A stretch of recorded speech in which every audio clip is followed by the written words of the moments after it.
Hi everyone, it's Ronald off the record. I want to make a quick video. I'm doing this 24 hours before the finale of Stranger Things drops on New Year's Eve. It will either be a landmark for LGBT plus people or the most elaborate, cruelest queerbait in media history. First, to introduce myself, I am Ronald off the record, a lawyer with the civil rights group Banned by Any Means Necessary. I make videos on entertainment I enjoy, and I seek to bring analysis and heart to the conversation. I'm also known as the Byler lawyer among fans of Byler, the romantic possibility between Mike and Will. I've stayed away from the internet to avoid spoilers, but I'm guessing that Volume 2 has created a lot of doubt and anxiety among Byler fans. I make this video 24 hours before the finale in an attempt to strengthen Byler Nation. Remember that Byler has 100% been prepared. It is a question of whether the Duffer Brothers, Sean Levy, and Netflix will follow through. There's no time to say how and what's the point with the finale coming out in 24 hours, but as they say, one should hope for the best while preparing for the worst. Today I replay a few clips from my videos, including one that hasn't been released yet publicly, that are particularly relevant now, and I make a brief closing statement on why it would be messed up if the Duffer Brothers, Sean Levy, and Netflix do not make Byler happen. I will share this piece of dialogue from the first Shadow, the stage play, which is canon, which suggests there may be a gay twist at the end. The main character is Henry Creel before he turns evil. Henry has a potential romantic interest in Patty in the stage play, and there are parallels between them and Mike and Will that I won't go into. However, they are performing in a play within the play, or at least practicing for it, and there's this exchange where Patty's singing a song and stops, and Henry says, "It's bad luck not to finish a song." Patty, "It's a sad song. I like the gay ones best." Henry, "It doesn't have to be sad. You never know the ending till it's sung all through." Patty says, "Then let's make it a gay one." Henry, "Sing your own ending. Go ahead." So this dialogue could be some subtle foreshadowing that Byler will happen at the very end of the series.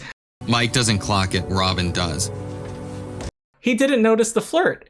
So this also almost certainly means Mike doesn't know Will is interested in him.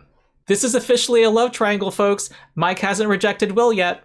This is the classic romantic miscommunication trope in action, and Mike still doesn't know the truth about the painting. He thinks the only person who loves him romantically is Elle, who's actually Will. Wherever you stand on Byler, you have to admit after this and the field scene, at minimum, that Mike really admires Will, and that this will play out. And admit that if they wanted to do a Will is in love with his best friend who doesn't like him back arc, they probably would have clarified Mike's feelings by the end of season 4. And this is not clarifying that he's straight at all. Given how much the show has prepared a Byler endgame and the huge fandom that has gathered around this ship, not delivering would 100% be queerbait. Some people might think, what? We just had a gay empowerment arc where Will accepted his gay identity after bonding with another queer character. Some would argue that Robin's speech was telling Will and audience members to give up on Mike and to gently let down Byler's.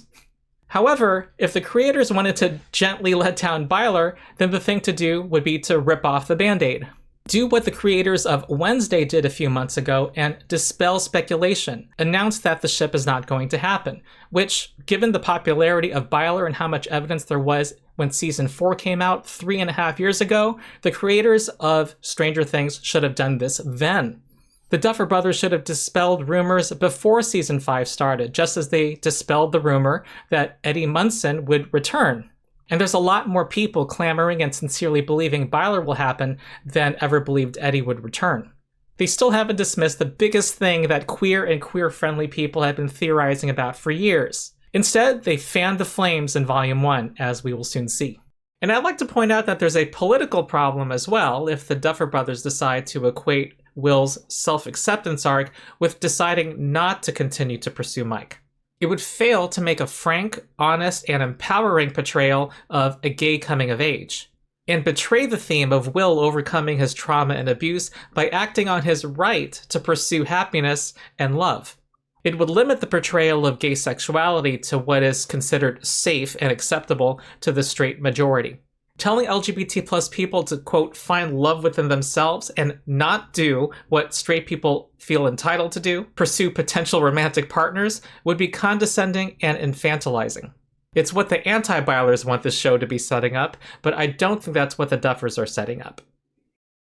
I'm preparing a longer post-analysis of episode 7 that my Patreon supporters will be able to see early, but I make some quick comments now before the finale. Bylers, you are not delusional. There is no confirmation that Mike is straight. There are bi people, like duh, and there are also closeted gay people, and the show has been ambiguous about how Mike feels toward Will, has never provided a clear rejection. Only heteronormativity dictates he is straight. Heck, I thought Mike was straight, and of course Will thinks he probably is too. And if Byler doesn't happen, we will still be right. It has been prepared, and it is the far better story, and consistent with the character arcs, and further the show's claimed themes of supporting the marginalized and the outcasts. We are not wrong for following the narrative that this show has created. The responsibility lies with Netflix and the Duffer Brothers and Sean Levy to follow through on what they have prepared. As chronicled in my videos, there's a list of exhibits, playlist of my videos at the end.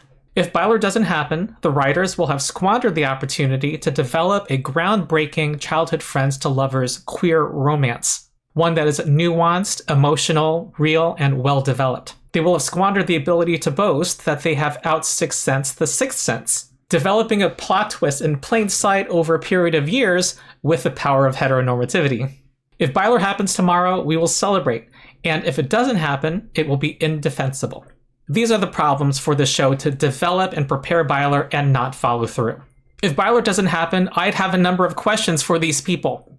Did you really just equate gay self-acceptance to not doing what straight people feel entitled they can do, which is to pursue romantic possibilities? To not even try to find out whether someone who's in a problematic straight relationship likes you back? Did you just send a condescending message and say queer people should not feel entitled to do what straight people do? Did you just emphasize a quote-unquote safe gay person in Will? Someone who, when coming out to his friends, emphasized how he was just like everyone else, he just happens to have this one small difference about himself? Did you see your target audience as trying to get conservative straight people to tolerate us? At the end of episode 4, Sorcerer, we had imagery and symbolism and a narrative that emphasized gay empowerment and emphasized Will discovering his sexuality and relating it to finding power. Did we just take a step back? Did you really just further the bury your gays trope? The trope where LGBT plus people are viewed as more expendable and are more likely to die or be denied happy endings? People cry realism, saying it's not realistic for gay people to find love in the 1980s. But when has the society ever cried realism for straight people? And in this show, where Hopper and Joyce had an outlandish and unrealistic Russian prison double jailbreak fantasy, did you really consign a long-suffering gay boy to have his love be the device to repair a problematic straight relationship? A relationship that is not a good model for how young people should relate to each other romantically? That will have effectively excused Mike's shitty behavior towards Elle in season 4? Did you really do this after you made a point with Jonathan and Nancy that being bonded by trauma and circumstance is not enough on its own to build the foundation for a healthy relationship? Did you really just queerbait and string people along for 10 years, planting clues that Byler will happen, and not dismiss the possibility at any point until after you had people pay for their Netflix subscriptions? Everyone knows that if Will were a girl and everything had happened, then everyone would recognize and cheer for Byler. All of the character arcs, all of the subtext and Easter eggs and symbolic clues, all of the acting and directing choices. If Will had been a girl, would make people certain Byler would happen. So did you really just gaslight queer people? Make viewers who, not just when relating to media, but in their own lives, believe someone might not be straight to doubt themselves, to doubt their own judgment? And feel afraid and ashamed for asserting their right to find love, which has the effect of marginalizing LGBT plus people. With all of these deliberate choices you made, chronicled in my videos and by many other Byler creators, were you laughing at the queer people you were giving hope to? Who you were opening up to future ridicule? Did you really just ignore that this isn't just for the Wills out there, but also for the countless Mikes out there who date and even marry the opposite sex? We have filled my comment sections with heartfelt testimonies that they relate to a closeted Mike. And did you also really just ignore the many times out there, the countless times, where same-sex friends are in love with each other but never admit their feelings and realize it until years later, sometimes when it's too late? And did you really, in today's political climate, when we have a fascist presidency and a fascist movement that supports it, embolden them and try to humiliate and marginalize the people who would stand against it? Did you just empower the homophobes you claim to be against? Hopefully, Netflix, Duffer Brothers, and Sean Levy, we don't have to ask these questions. Hopefully you follow through on what has clearly been prepared. If Byler happens, I will join many others in celebrating. If it does not happen, I will not delete anything. I will not recant. I will not equivocate. I will not be silent. I will be angry and speak out, and everyone who feels likewise should do the same. Yes, fictional stories can inspire our communities, but they also don't dictate to us what we should and shouldn't do. Our feelings, our right to love, and our sense that we deserve equality and dignity are not to be toyed with. Queer people and the marginalized and outcasts of the world, we deserve happy endings too. So I wanted to make sure to get that out there before the finale drops. I hope it doesn't convey the idea that Byler is less likely to happen than it is. I just wanted to say something that speaks to the Byler community now, before the finale. So if you like what I have to say, like and subscribe. I'm not going to be done making content after Stranger Things. Also check out the playlist for more content from me on Byler and other media. And remember that no matter what happens tomorrow in the finale, Byler is real. Our communities will not stop fighting for the Mikes and Wills of the world to find each other, and for our communities to have equal value and respect. Thank you for watching.